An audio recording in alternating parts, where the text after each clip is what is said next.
শীতের শুভ সকাল। কেমন আছেন সবাই আপুরা?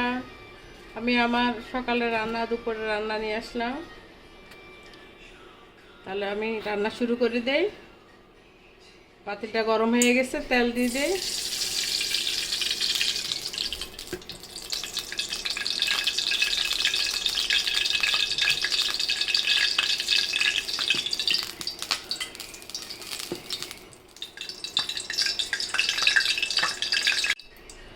একটু লবণ ছিটে দিলাম। এটা আগে দিলে মাছটা তেলে দিলে আর কড়াইতে লাগে না।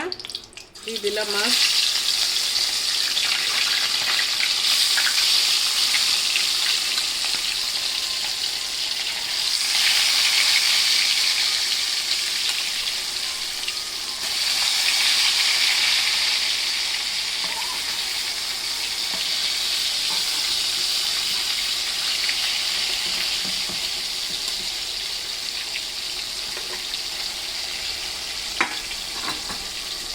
মাছটা ভাজা হোক।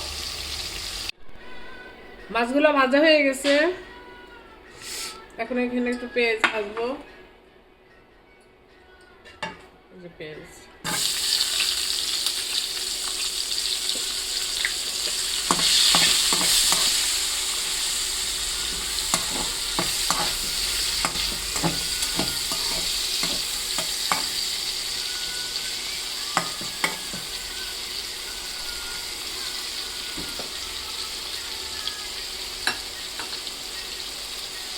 পেঁয়াজগুলো একটু ভাজা হোক, বেরেস্তার মতো করব।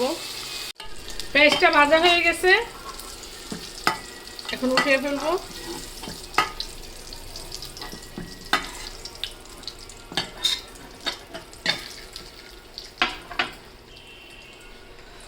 তেল দিয়ে দিয়ে আর একটু।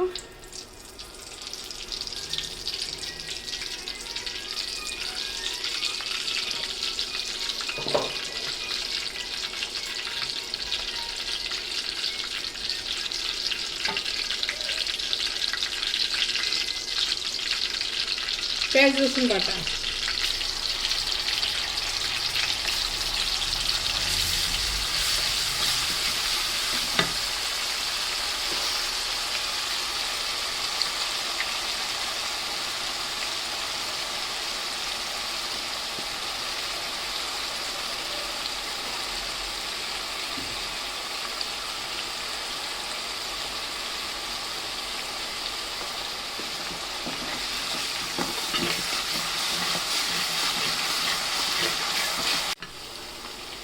মশলাটা ভাজা হয়ে গেছে, একটু পানি দিয়ে দে।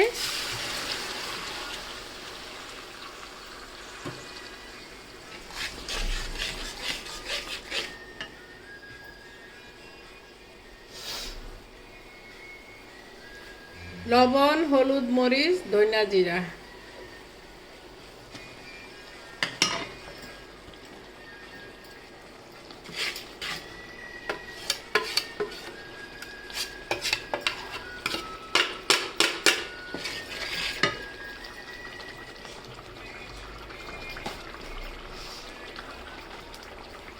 এই যে তরকারি কাটা সিম, কপি, ফুলকপি দিয়ে দিলাম।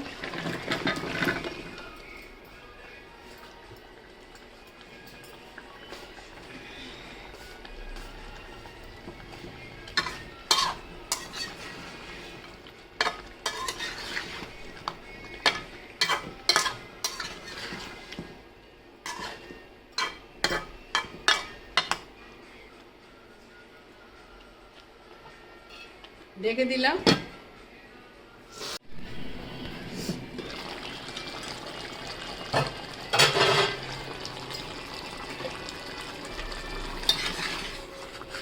তরকারিটা লাড়া দিয়ে দিলাম।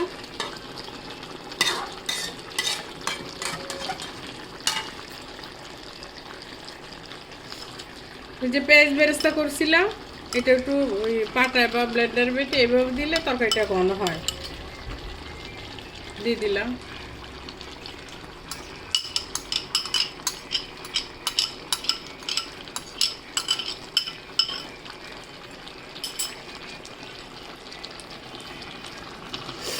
ফুলকপি তরকারিটা দিতে হয়, ফুলকপি তরকারিটা দিলে ঝোলটা ঘন হয়।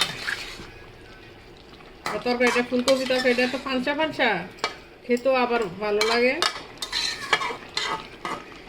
এখন আর সিদ্ধ কষানো হয়ে গেছে, এখন জল দিয়ে দিব।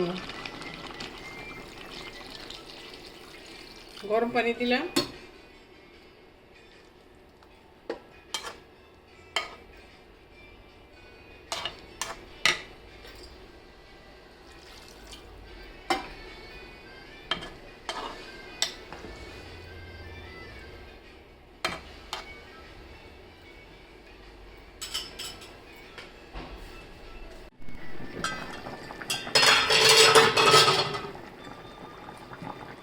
ফুলকপি বেশি সিদ্ধ করলে ভালো লাগে না, সেজন্য টমেটো দিয়ে দিলাম। টমেটো তো সিদ্ধ হতে হবে।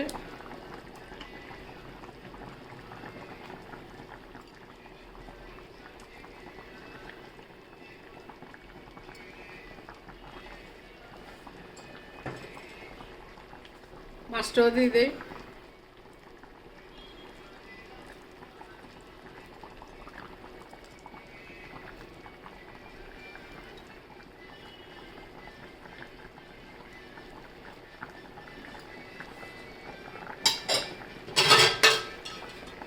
আবার ঢেকে দেই।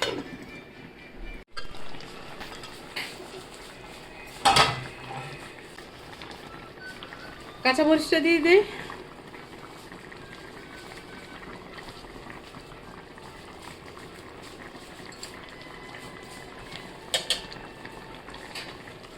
ধনিয়া পাতা দিয়ে দেই।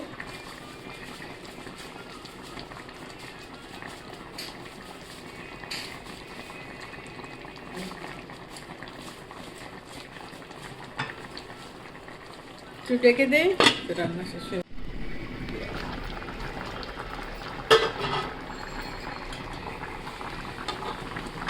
তরকারিটা হয়ে গেছে, এখন চুলা অফ করে দেবো। রান্না শেষ। ফুলকপি বেশি সিদ্ধ করলে, বেশি ঝোল দিলে খেতে মজা লাগে না। আমার এই জিনিসটা, এটা আমি কেন দিয়ে রাখি, আমার ওয়ালটা যেন নষ্ট না হয়, ছিটামিটায় মশলার ছিটা যেন না যায়, সেই জন্য। তাহলে আর কি আপুরা, আমার রান্না শেষ। এতক্ষণ আমার সাথে থাকার জন্য অসংখ্য ধন্যবাদ, ভালোবাসা, দোয়া, এই আর কি। তো ভালো থাকেন। আল্লাহ হাফেজ, আসসালামু আলাইকুম।